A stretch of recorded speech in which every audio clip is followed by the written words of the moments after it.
Et voilà, l'heure est arrivée à notre interview et aujourd'hui nous avons le plaisir d'avoir un invité qui nous est très cher, Maguette Gobran, guide touristique. Bonjour. Allô? Bonne fête à vous. Allô? Est-ce que vous nous Oui, entendez? Allô?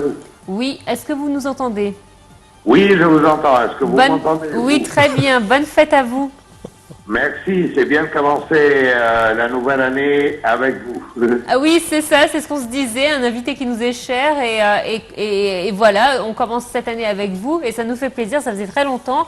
Et justement, aujourd'hui, nous essayons de faire un petit peu le point des différents sites.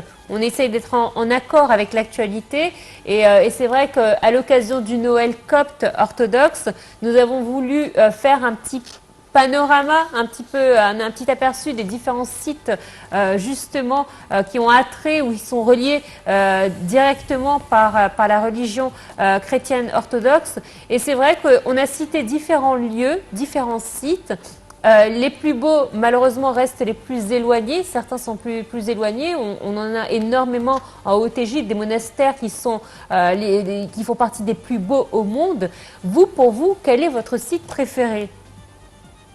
Je vais vous dire franchement, depuis que j'ai découvert le monastère rouge dans la région de Sohag après sa restauration, c'est vraiment éblouissant. Le travail qui a été fait pour restaurer et raviver les couleurs des superbes fresques au-dessus, sur l'autel de l'église du monastère, c'est vraiment remarquable.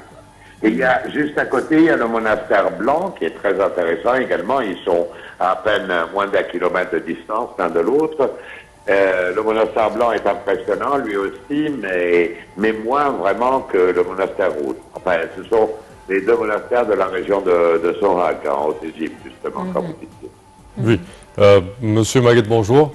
Bonjour. Bonne année à vous. Ça fait très longtemps. Oui, malheureusement, on doit quand même vous voir dans notre studio prochainement, très prochainement. Espérons qu'on reprendra nos entretiens au studio. Parfait.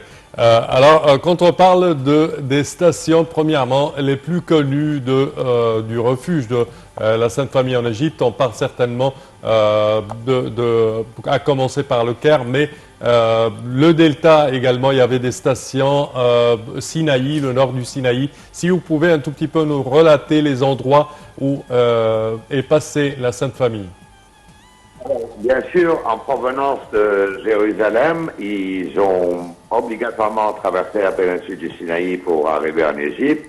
Il y a deux sites, justement, deux stations dans cette région, dont peut-être la plus connue est la station d'El Fagma, à côté de l'Arish, actuellement.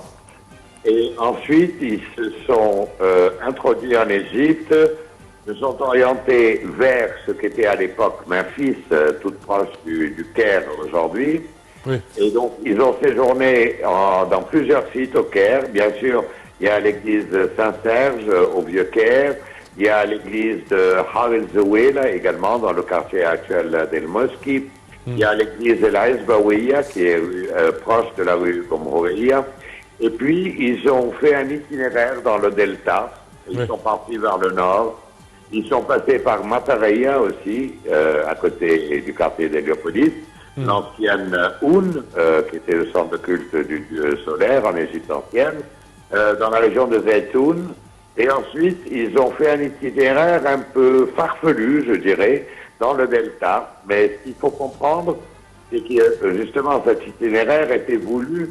Ils sortaient des chemins habituels pour échapper aux éventuels soldats qu'aurait envoyé à leur poursuite le roi Hérode. Donc, et de ce fait, ils sont passés par le gouvernorat de Shar'iyya, par Tel Basta, ils sont passés par Sacha, par Bilbis, par Mostovot, et ensuite ils ont pris le chemin de retour en traversant le désert de Wadi Natroun, où subsistent aujourd'hui 4 grands monastères dans la région du Wadi Natroun, donc entre le Caire et Alexandrie. Puis ils repassent par le Caire, vont traverser le Nil de sa rive est vers sa rive ouest à l'emplacement où a été fondée plus tard l'église de la Vierge à Me'adi. Oui. D'accord. Et ensuite, une station alors, dans la région de Minier, le Gabal el-Tir, où ils ont fait une station, puis la région de l'Ashmounen, et puis toujours dans le gouvernorat de Minier, et puis la station la plus longue sera dans la région du gouvernorat actuel d'Assiout, à Gabal Doronka, où existe aujourd'hui le monastère El Mohallaq. Et c'est là où ils passeront la durée la plus longue, parce qu'ils changeaient très fréquemment et très rapidement de lieu de séjour, de crainte justement des soldats d'Hérode. Mais apparemment dans cette région, au pied du Gabal Doronka, ils se sont sentis en sécurité. Et ça a été la station la plus longue, qui a duré environ 9 mois et 11 jours. Et c'est là que l'archange apparaîtra à Saint-Joseph et lui dira que, enfin, ou lui annoncera la mort d'Hérode et qu'il pouvait rentrer donc à Jérusalem. Alors, oui, allez-y, je vous en prie.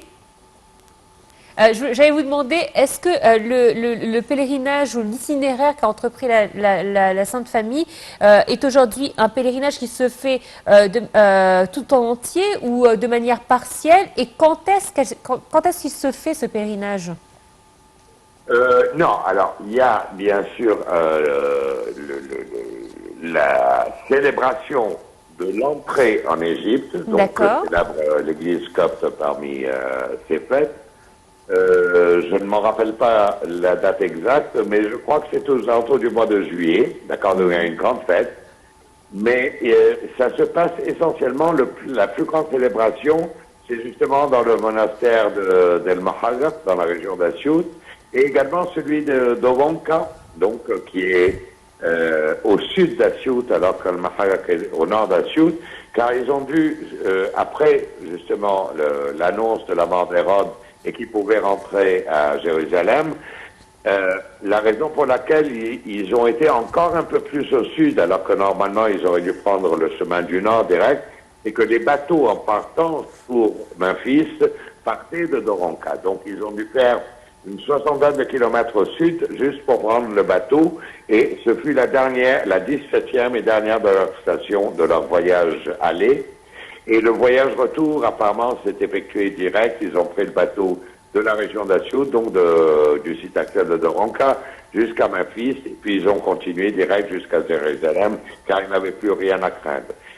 Par contre, alors pour le pèlerinage, je vous dis, normalement, dans chacun des sites correspondant à leurs 17 stations, il y a des célébrations à cette occasion, mais les plus grandes sont celles de Doronka et de Mahanga, dans la région d'Assiout. Très bien, d'accord. Monsieur Maged, ce refuge a pris combien de temps à peu près? Alors, le voyage total, on va dire, a pris 3 ans et 10 jours. Oui, parfait. Oui. Si vous me permettez, allez-y. Moi, je parle de l'Égypte en général. C'est que du fait de leur séjour, bon, quand ils sont partis, c'était presque un nouveau-né. Et donc, quand ils ont pris le chemin du retour, il avait environ 4 ans. Ce qui signifie que la première véritable eau qu'il a bue, après le sein de sa mère et de sa nourrice, ça a été l'eau du Nil. Le premier vrai repas qu'il a consommé, c'est de la terre de la vallée du Nil. Et ça, pour moi, ça a un très grand symbole. C'est vrai que ça représente un grand symbole, et surtout pour l'histoire des religions en Égypte. Après Moïse, avoir aussi l'histoire du Christ en Égypte, ça rend cette terre encore plus sainte qu'elle ne l'est déjà. Et c'est vrai que beaucoup d'histoires ont été bâties autour de ce pays-là. Et c'est vrai que on se dit que peut-être un jour on aura une vraie trajectoire avec de nouveaux lieux, puisque on sait qu'il y a des lieux qui ont été certifiés, qui sont authentiques, et d'autres qui sont encore entre parenthèses, et qui sont où il y a des chercheurs qui travaillent, des chercheurs et des historiens qui travaillent justement pour dire si vraiment ces lieux font partie de la trajectoire ou pas. Voilà, alors, si vous me permettez deux petites remarques par rapport à ce que vous venez de dire. L'Égypte, moi, je la qualifie comme, pas seulement d'autres, comme la terre triplement sainte, car elle a été foulée par les pieds des trois prophètes des trois grandes religions monothéistes, par Moïse, puis par Jésus enfant, et puis par le prophète Mohammed, qui a fait au moins 2 voyages en Égypte, mais qui était toutefois avant la révélation de l'islam. Et durant son second voyage, donc en provenance d'Arabie, il a passé une nuit dans l'enceinte du monastère de Sainte-Catherine, que les moines l'avaient accueilli. Il y a passé une nuit, donc, et c'est la raison pour laquelle, en commémoration de ceci, une petite mosquée a été construite dans l'enceinte même du monastère de Sainte-Catherine. Donc l'Égypte est une terre triplement sainte, puisqu'elle a été foulée à un moment ou à un autre par Moïse, par Jésus enfant et par le prophète Mohammed. Deuxième remarque, quand vous parlez des sites, n'oublions pas que l'Égypte est à l'origine du monachisme universel, car c'est en Égypte que les premiers ermites, Saint-Paul et Saint-Antoine, dont les monastères sont proches de la mer Rouge, et le monachisme en communauté, les cénobites, comme on les appelle, a été fondé par Saint Pacôme en Haute-Égypte également. Donc l'Égypte est également, et nous avons les sites correspondants, à l'origine du monachisme universel, que ce soit l'ermitisme ou le cénobitisme.